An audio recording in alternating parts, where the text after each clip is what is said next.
আজ ৬ই এপ্রিল রবিবার। আমরা সপরিবারে চললাম নৈহাটিতে বড় মার কাছে পুজো দিতে। আজ বিয়াসে প্রথম বড় মার কাছে যাওয়া। দুপুর দুপুর কাজ সেরে আমরা সূর্য দেবতাকে মাথায় নিয়েই বেরিয়ে পড়লাম। প্রথমে বাঘাযতীন থেকে ট্রেন নিয়ে যাব শিয়ালদা, তারপর নৈহাটির ট্রেন ধরে সোজা বড় মার কাছে।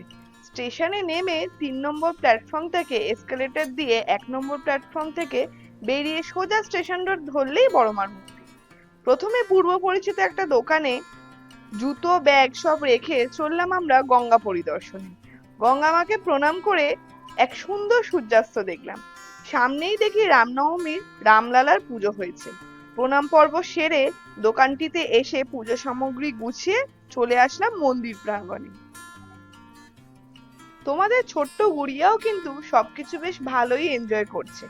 ট্রেন বেশ ফাঁকাই ছিল আর মন্দিরের আশেপাশটাও খুব একটা ভিড় না থাকায় বিয়াসের একদমই কষ্ট হচ্ছে না। আর বড়মার কাছে আসতে পারলে সব কষ্টই লাঘব হয়ে যায়। নিষ্ঠা মনে বড়মার কাছে কিছু চাইলে বড়মা কখনো ফেরায় না। ধর্ম হোক যার যার, বড়মা সবার, এই কথাটা সত্যি একদম ঠিক।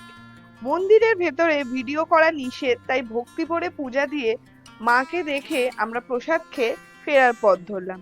আজকের ভিডিওটা কেমন লাগলো অবশ্যই জানিও। চ্যানেলে নতুন হলে সাবস্ক্রাইব করে দিও। আজকের মতন তবে টাটা।